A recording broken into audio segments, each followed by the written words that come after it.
MP Art stands for Management by Art.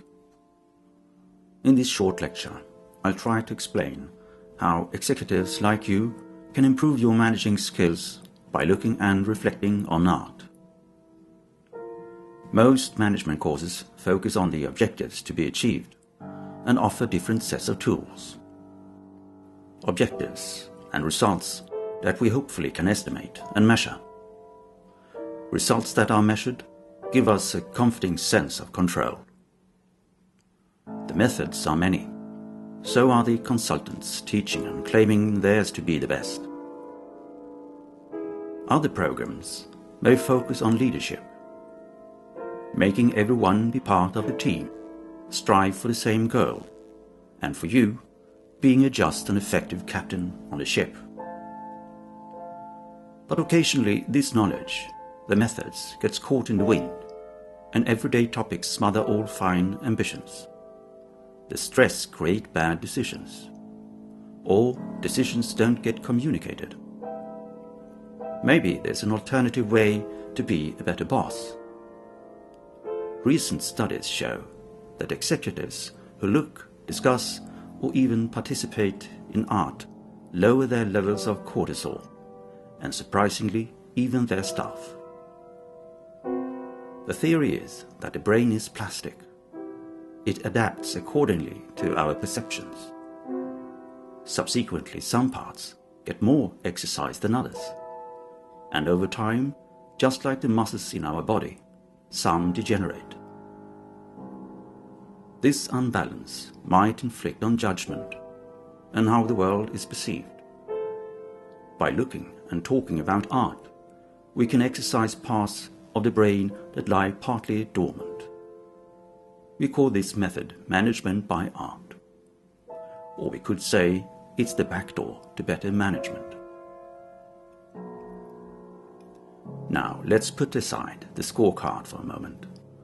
Let's forget next quarterly report and look at this picture. What do we see? Two men standing by a table with different objects, everything from a different time. From this short glimpse, we can reflect on the concept of art. Why do we make pictures, music, drama, architecture? What is art? The last question can't be answered. It lies in its nature. Beauty has been discussed for over 2,000 years. Probably more, but the first historical evidence is from Plato's Symposium, where his mentor Socrates cites the priestess Diotima's definition of a lover. There are several comparisons, often made to lust, or yearning, and love. The conclusion shown from this drinking party was an ethical one.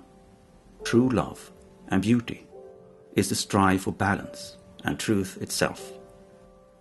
So climbing up the heights of knowledge is the only way. Thus the Platonic concepts of forms, who are materializations of their counterparts of ideas. Beauty is the feeling of truth, but not truth itself. Rational reasoning and tempered logic is the way for the lover of knowledge, the philosopher. Now, Plato was certainly no lover of the arts. That he points out in another book of his, The Republic. And the artist is of no use, as his craft is to mimic the beauty in nature. And as nature is a mere copy from the world of knowledge, the idea would mean that the art objects only could gain the status of being copies of copies. In the realm of Plato, nothing could be nobler and higher than thought, and the pursuit of knowledge, the idea, God. The material world was secondary indeed. And so in this fresco by Raphael, his index points to the sky.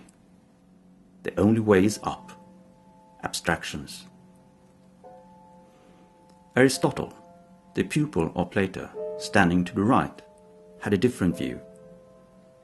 You can see his hand saying, "Wait for a moment, let's be more practical. Look at this beautiful bug. In opposition to Plato, he pointed out that nature and the arts and its performance had special value.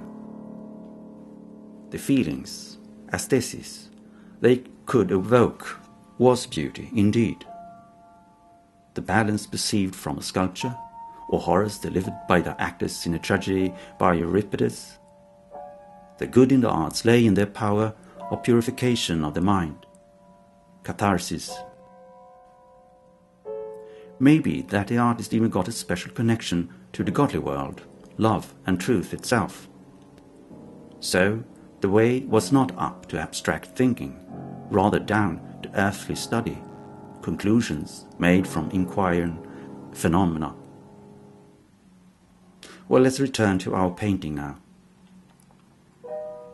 In modern times, art historians like Erwin Panofsky proposed a model on how we perceive pictures and art in general. The model suggests that we decode a picture in 3 stages. The first is basic and has to do with instant emotions, preconceptions and bias. Here again I think we must look at the function of the brain. Most of us know that reasoning, decision-making is taking place in the frontal lobes.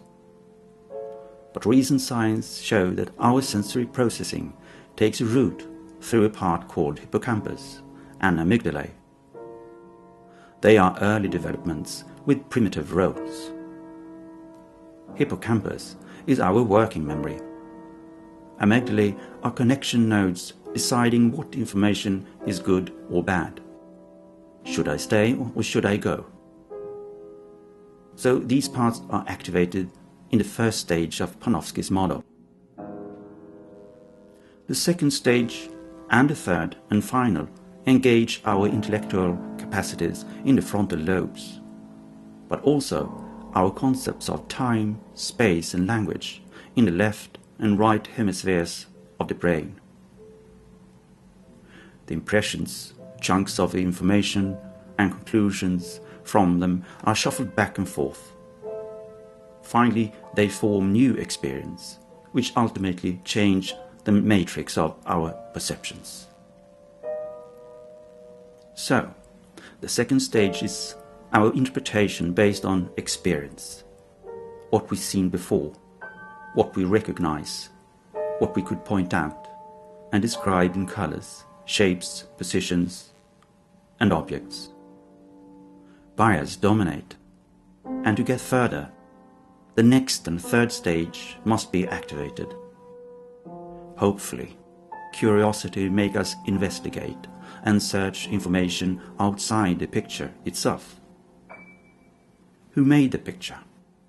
And what is it about? The word and logic, a deeper interpretation drives us. We find that Hans Holbein the Younger painted it in London 1533. From different sources we also find who the men are. Letters from the time and other historical sources are helpful to put the painting into context. The man on the left is apparently a high-ranking but secular person, contrasted by the man to the right. His collar implies that he's clergy. Same year as the portrait was committed, King Henry VIII annulled the marriage with Catherine of Aragon, disappointed by not producing a male heir to the throne. This action, and the marriage to Anne Boleyn, resulted in papal excommunication and reform of the English Church. This in mind, we can suspect that the objects must have symbolical implications. Let us look at one example. The lute with the broken string, the Lutheran psalm book, and the other objects for that matter, may indicate these religious and political conflicts. A new time with scientific and commercial endeavors gave new aspects to life. Suddenly there's a discord. The role of the arts, or religion itself, doesn't go together with newly discovered phenomena and theories about God's nature and the human mind. Old structures are threatened by new ones.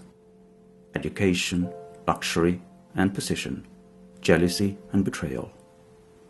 Niccolo de Bernardo de Machiavelli published his famous book, The Prince, the year before Holbein made this portrait. A text on political philosophy, which was in direct conflict with the Catholic Church, but could surely be instructive for a mind of King Henry's. Altogether, this picture could be claimed for an Aristotelian tradition. Exploring the things around us, try to categorize objects and phenomena with an open mind. But what is that thing, looking like a smeared chewing gum? Well, as a contradiction to all objects and tools for measuring the world and instruments for enjoyment, Holbein adds a final comment to our mere existence. Or is it a first dance? Because if we look at it from the left and beneath, as if the painting was supposed to hang in a stairwell, we recognize a human skull. Anyway, this is certainly a way for the artist for showing off. But it could also be a warning. Despite all stimulating signs for intellectual quests, lust, greed and beauty, there is one thing that we must all agree upon. Finally, death will sweep us away from all vanity.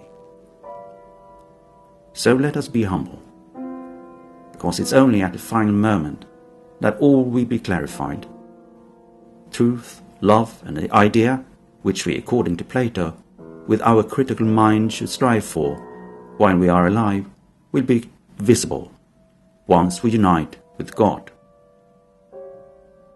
That's why Socrates, with no regrets and with high spirits, emptied his cup of poisoned hemlock. This small excursion was intended to make you leave the business scorecard, next staff meeting and sales report for a while.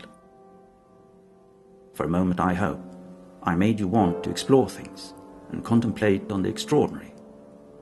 And by that, you all exercised other parts of the brain, adding impressions, changing the matrix of perceptions, making a more complete map of your existence in the world. If you repeatedly do so, I can guarantee that you indirectly will be a more secure and grounded leader. Thanks for listening.